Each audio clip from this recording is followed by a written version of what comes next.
നമുക്കായി തൊണ്ടിമുതൽ കേസിന്റെ ഒരു ചരിത്രം കൂടി ഒന്ന് നോക്കിക്കഴിഞ്ഞാൽ അതുകൂടി ഒന്ന് വിശദീകരിക്കാമോ? ഏത് രീതിയിലുള്ള കൃത്രിമം ആന്റണി രാജു നടത്തിയെന്നായിരുന്നു നെടുമങ്ങാട് മജിസ്ട്രേറ്റ് കോടതി നിരീക്ഷിച്ചത്? ഒരു 36 വർഷങ്ങൾക്ക് മുമ്പാണ് ഇത്തരത്തിന് കേസിന് ആസ്പദമായ ഒരു സംഭവം ഉണ്ടാകുന്നത്. ആന്റണി രാജു അന്ന് സജീവമായ രാഷ്ട്രീയത്തിലുള്ള ഒരാളായിരുന്നില്ല. തിരുവനന്തപുരം കോടതിയിലാണ് അഭിഭാഷകനായി ആന്റണി രാജു വരുന്നത്.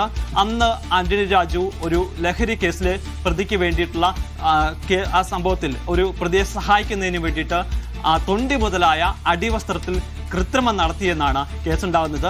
അന്ന് ഒരു സെലിൻ വിൽഫ്രഡ് എന്ന് പറയുന്ന പ്രമുഖയായിട്ടുള്ള ഒരു അഭിഭാഷക ഉണ്ടായിരുന്നു. ആ അഭിഭാഷകയുടെ ജൂനിയറായിട്ടാണ് ആന്റണി രാജു വരുന്നത്. ആന്റണി രാജു സെലിൻ വിൽഫ്രഡിന്റെ നിർദ്ദേശപ്രകാരം ഒരു ലഹരി കേസിലെ പ്രതിയായ ഒരാൾ ഉപയോഗിച്ചിരുന്ന അതിലെ തൊണ്ടി മുതലായ അടിവസ്ത്രം കോടതി രേഖകളിൽ ഒപ്പിട്ടുകൊണ്ട് അദ്ദേഹം സ്വീകരിക്കുന്നു. അത് പിന്നീട് കൃത്രിമം നടത്തിയെന്നാണ് കേസ്. ഈ ഒരു ഓസ്ട്രേലിയൻ പൗരനാണ്. അദ്ദേഹത്തെ ഹെറോയിനുമായിട്ട് ലഹരി വസ്തുക്കളുമായിട്ടാണ് തിരുവനന്തപുരത്ത് പിടികൂടുന്നത്.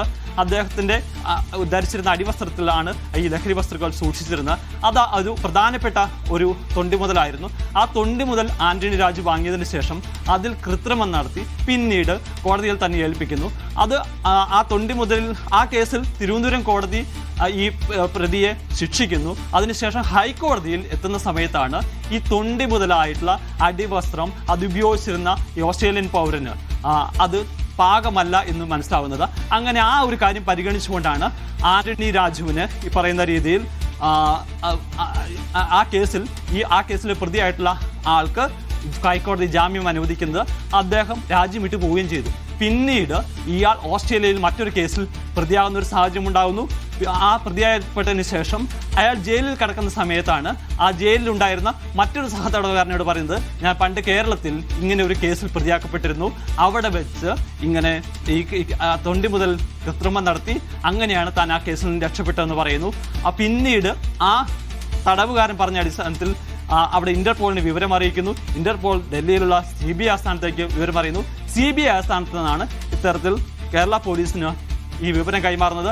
അങ്ങനെ കേരള പോലീസ് ഈ കാര്യത്തിൽ വീണ്ടും കോടതിയെ സമീപിച്ച് ഈ കൃത്രിമം നടത്തിയതിനെ കുറിച്ച് അന്വേഷിക്കുന്നു. അപ്പോഴും എത്രയോ വർഷങ്ങൾ ഇത് കടന്നു പോകുന്നതെന്നുള്ള ഇതിന്റെ അന്വേഷണം വരുന്ന പശ്ചാത്തലത്തിൽ പല വർഷങ്ങളിൽ പതിറ്റാണ്ടുകൾ ആന്റണി രാജു വിചാരണയ്ക്ക് ഹാജരാകുന്നില്ല. പല ഘട്ടങ്ങളിലും അത് നീണ്ടുപോകുന്ന സാഹചര്യം ഉണ്ടായിരുന്നു. അവസാനം സുപ്രീം കോടതിയാണ് പറയുന്നത് ഈ കേസിന്റെ വിചാരണ 1 വർഷത്തിനുള്ളിൽ പൂർത്തിയാക്കണമെന്ന്. അങ്ങനെ സുപ്രീം കോടതിയുടെ കർശന നിർദ്ദേശത്തിന്റെ അടിസ്ഥാനത്തിലാണ് ആന്റണി രാജുവിനെ പ്രതിയാക്കി ഈ കേസ് വിചാരണ നടക്കുന്ന. ആ കേസിൽ ആന്റണി രാജു 2ാം പ്രതിയാണ്. 1ാം പ്രതി എന്ന് പറയുന്ന ഈ തൊണ്ടി മുതൽ കൈമാറിയിട്ടുള്ള ആ ക്ലർക്കാണ്. ഇവരെ 2 പേർക്കും 3 വർഷത്തെ ശിക്ഷയാണ് കോടതി വിധിച്ചിരുന്നത്. ജനപ്രാതിനിധ്യ നിയമപ്രകാരം 2 വർഷമോ അതിൽ കൂടുതലോ ഒരാൾ ശിക്ഷിക്കപ്പെടുകയാണെങ്കിൽ എത്ര വർഷങ്ങൾ കഴിഞ്ഞാലും പതിറ്റാണ്ടുകൾ കഴിഞ്ഞാലും ഒരാൾ തെറ്റ് ചെയ്തിട്ടുണ്ട് എങ്കിൽ അത് തെളിയിക്കപ്പെടും. നീതിന്യായ വ്യവസ്ഥയ്ക്ക് മുന്നിൽ അയാൾ കുറ്റക്കാരനാണെന്ന് ബോധ്യപ്പെടും, തെളിയിക്കപ്പെടും എന്നതിന്റെ ഏറ്റവും വലിയ ഉദാഹരണമാണ് ഈ തൊണ്ടി മുതൽ കേസ് എന്ന് തന്നെ പറയേണ്ടി വരും. ഏതാണ്ട് 36 വർഷങ്ങൾക്ക് മുൻപാണ് ആന്റണി രാജു ഇങ്ങനെയൊരു കുറ്റകൃത്യം ചെയ്യുന്നത്. അദ്ദേഹം അഭിഭാഷകനായിരിക്കുകയായിരുന്നു. തൊണ്ടി മുതലായ അടിവസ്ത്രത്തിൽ കൃത്രിമം നടത്തിയത്. അതിന് പിന്നാലെ ആ കേസിൽ പ്രതിക്ക് ജാമ്യം ലഭിക്കുകയും അയാൾ രാജ്യം വിടുകയും മറ്റൊരു രാജ്യത്ത് മറ്റൊരു കേസുമായി ബന്ധപ്പെട്ട് ജയിലിൽ അകപ്പെടുന്നു. അവിടെ സഹതടവുകാരനോട് ഈ കാര്യങ്ങൾ വിശദീകരിക്കുന്നു. അതങ്ങനെ പുറം ലോകം അറിയുകയാണ് ഉണ്ടായത്. അതിന് പിന്നാലെ ഇക്കാര്യത്തിൽ വിശദമായ ഒരു അന്വേഷണം നടക്കുകയും കേസെടുത്ത് അന്വേഷണം നടക്കുകയും ആന്റണി രാജുവിനെ 2ാം പ്രതിയാക്കി കേസെടുക്കുകയുമായിരുന്നു.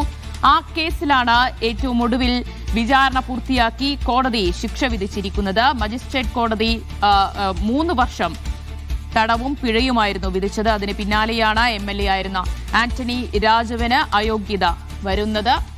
ഇതിനെതിരെയാണ് ആന്റണി രാജു തിരുവനന്തപുരം പ്രിൻസിപ്പൽ സെഷൻസ് കോടതിയെ സമീപിക്കുന്നത്. തന്റെ ശിക്ഷാവിധി അത് റദ്ദാക്കണം എന്നാവശ്യപ്പെട്ടുകൊണ്ടായിരുന്നു ആന്റണി രാജു ഒരു ഉപഹർജി നൽകിയത്. പക്ഷേ ആ ഹർജി തള്ളുകയാണ് ചെയ്തത്. മേൽക്കോടതിയിൽ നിന്ന് ഒരു അനുകൂല തീരുമാനമുണ്ടായി. തന്റെ അയോഗ്യത മാറിക്കൊണ്ട് വീണ്ടും നിയമസഭയിലേക്ക് തിരിച്ചെത്താം, നിയമസഭാ തെരഞ്ഞെടുപ്പിൽ വീണ്ടും മത്സരിക്കാം എന്നൊക്കെയായിരുന്നു ആന്റണി രാജു പ്രതീക്ഷിച്ചത്. ആ പ്രതീക്ഷയ്ക്കൊക്കെ മങ്ങലേറ്റിരിക്കുന്നു എന്നതാണ് നമുക്കിപ്പോൾ മനസ്സിലാക്കാൻ കഴിയുന്നത്.